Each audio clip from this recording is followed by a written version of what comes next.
भारतीय समाज में रिश्तों का एक अनूठा ताना बाना बुना गया है।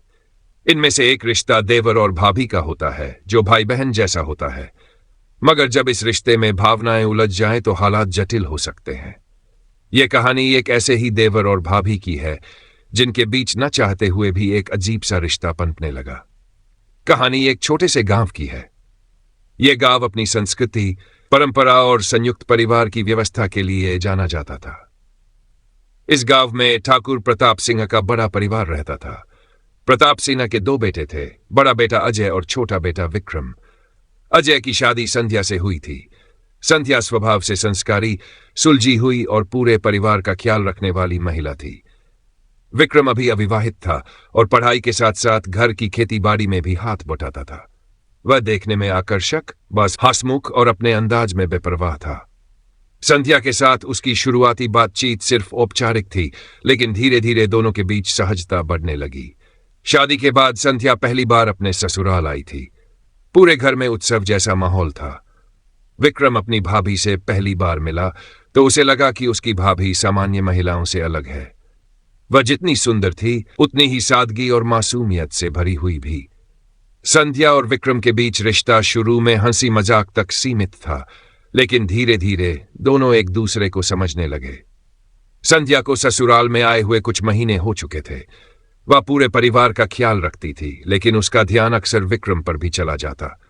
विक्रम जब भी खेत से थका हारा लौटता तो वह पानी और खाना लेकर उसके पास चली जाती। धीरे धीरे विक्रम को यह एहसास होने लगा कि उसे अपनी भाभी के साथ समय बिताना अच्छा लगने लगा है। संध्या भी इस बात को समझ रही थी कि वह विक्रम को पसंद करने लगी है। वह जानती थी कि यह गलत है, लेकिन भावनाओं को रोक पाना आसान नहीं था। जब भी विक्रम आसपास होता उसका दिल तेजी से धड़कने लगता। एक दिन की बात थी। परिवार के सभी सदस्य किसी धार्मिक अनुष्ठान के लिए गांव से बाहर गए हुए थे। घर में सिर्फ संध्या और विक्रम ही थे। संध्या रसोई में खाना बना रही थी। तभी विक्रम आया और मजाकिया अंदाज में बोला, भाभी, आज खाने में कुछ स्पेशल मिल रहा है? संध्या ने मुस्कुराते हुए कहा, तुम्हारी पसंद की सब्जी बना रही हूं, पर अगर तुम्हें और कुछ चाहिए तो बता दो। विक्रम ने मजाक में कहा, मुझे तो भाभी का साथ चाहिए। यह सुनकर संध्या चौंक गई।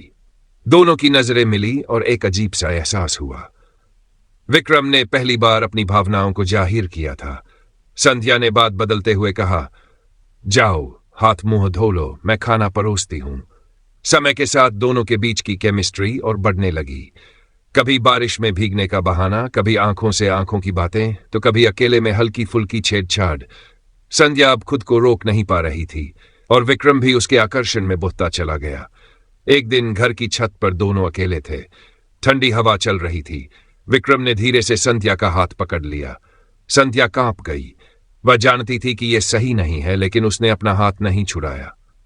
भाभी, क्या आपने कभी सोचा कि हम क्यों एक दूसरे के इतने करीब आ गए हैं? विक्रम ने सवाल किया।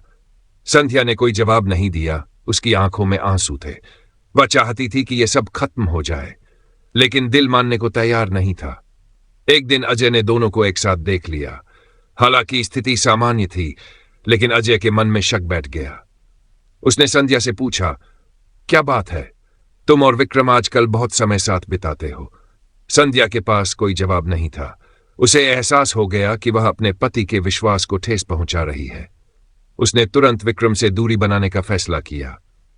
संध्या ने विक्रम से कहा, हमें अब अपनी भावनाओं को रोकना होगा। यह सही नहीं है। हम किसी और का जीवन बर्बाद नहीं कर सकते। विक्रम ने दुखी होकर कहा, मैं भी जानता हूं कि यह गलत है, लेकिन क्या दिल को समझाया जा सकता है? संध्या ने दृढ़ता से कहा, दिल को समझाना ही पड़ेगा। हमें अपनी हदें नहीं पार करनी चाहिए। संध्या ने खुद को घर के कामों में व्यस्त कर लिया और विक्रम ने भी अपनी पढ़ाई और खेती पर ध्यान देना शुरू कर दिया। धीरे धीरे दोनों ने अपने रिश्ते को एक मर्यादा में बांध लिया। कुछ महीनों बाद विक्रम की शादी एक सुशील लड़की से तय कर दी गई।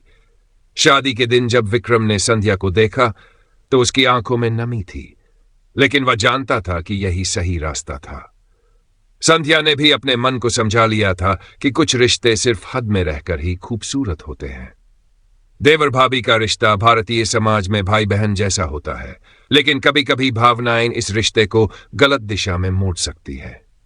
यह कहानी हमें यह सिखाती है कि रिश्तों की मर्यादा बनाए रखना कितना जरूरी होता है। कुछ रिश्तों को खूबसूरत बनाए रखने के लिए जरूरी है कि हम अपनी भावनाओं पर नियंत्रण रखें और सही फैसले लें।